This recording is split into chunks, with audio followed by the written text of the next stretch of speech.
A few years ago, I attended a wedding for two people I barely knew. I wasn't part of the family. I wasn't even part of the friend group. I was one of those strange wedding guests who exists because somebody knows somebody who knows somebody. The kind of guest who spends half the evening wondering if they're sitting at the right table. I remember standing near the back while everyone watched the couple exchange vows. The music was playing. People were crying. Someone's aunt was recording the entire ceremony on an iPad the size of a kitchen appliance.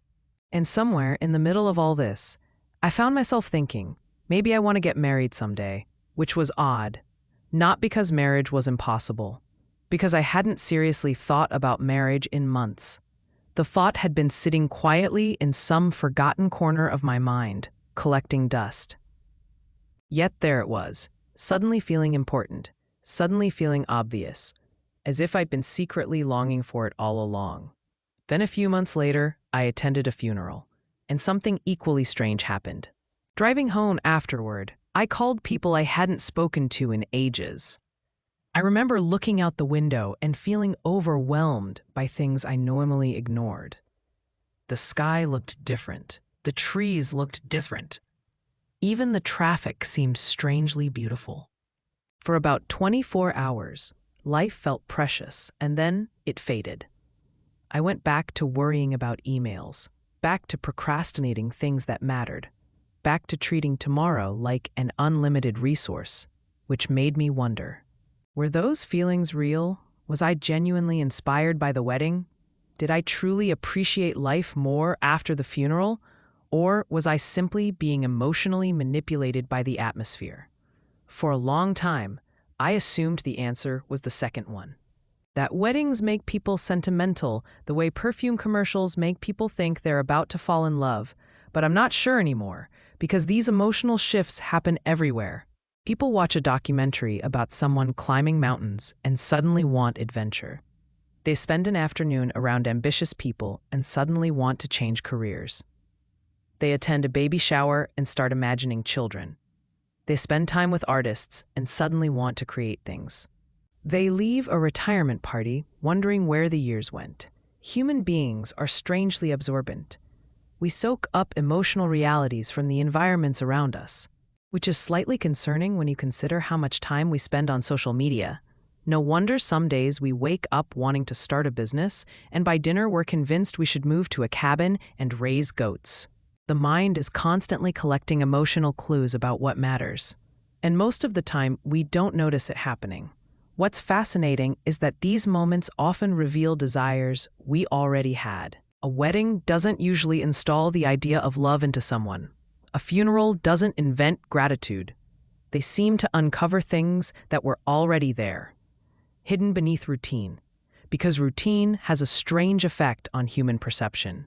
It turns miracles into furniture. You stop noticing them because they're always there. The people you love, the house you live in, your health, your opportunities, even your dreams, especially your dreams. The extraordinary becomes ordinary through repeated exposure. A wedding interrupts that process. A funeral interrupts it even more aggressively. Both events force attention onto things we normally treat as background noise.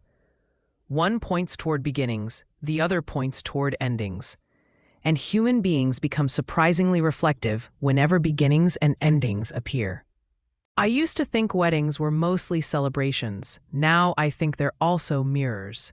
People watch two strangers commit to each other and start examining their own lives, not because they're obsessed with the couple, because they're quietly asking themselves questions. What do I want? What am I building? Who am I sharing my life with? Similarly, funerals aren't only about loss.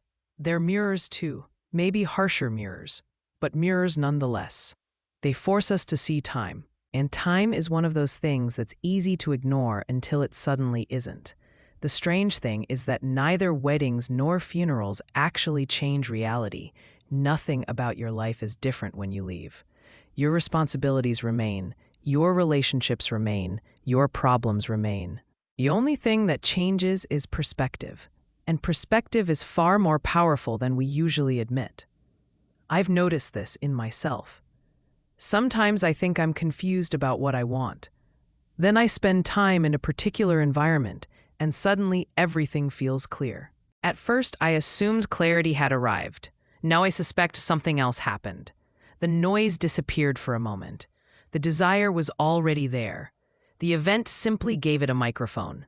There is something comforting about that, because it suggests that many of the emotions we experience during these moments aren't artificial. They're concentrated, like sunlight passing through a magnifying glass. The feeling was always present. The event just focused it. Oddly enough, psychologists have studied something similar. There's a concept called mortality salience, a fancy phrase for what happens when we're reminded that life is finite. Researchers found that reminders of mortality often change what people pay attention to and what feels meaningful. Which sounds academic until you realize a funeral is essentially mortality with a microphone. Suddenly, the things you've been postponing don't seem quite so permanent. The people you've been neglecting don't seem quite so replaceable. And maybe weddings operate through a similar mechanism. Not mortality, possibility. For a few hours, you're surrounded by a vivid example of commitment, connection, and shared meaning. And your mind starts asking whether it wants some of that too. Not because you've been hypnotized, because you've been reminded. Maybe that's what these events really do. They remind us, not of something new, of something old, something important that got buried beneath deadlines, routines, notifications, and grocery lists.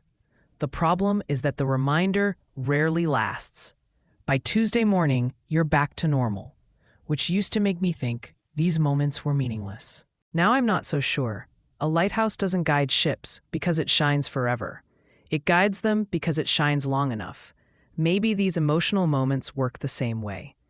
Maybe their job isn't to permanently transform us. Maybe their job is simply to point. And if that's true, then perhaps the next time you leave a wedding feeling unexpectedly hopeful, or leave a funeral feeling unexpectedly grateful, the question isn't whether the feeling will last. The question is whether there's something inside that feeling worth listening to before it fades. Maybe write it down. Just one sentence. Not a journal entry. Not a life plan. Just one sentence. A small note from the version of you who saw things clearly for a moment. Because sometimes the most honest things we feel are the things that only appear when life briefly reminds us what matters.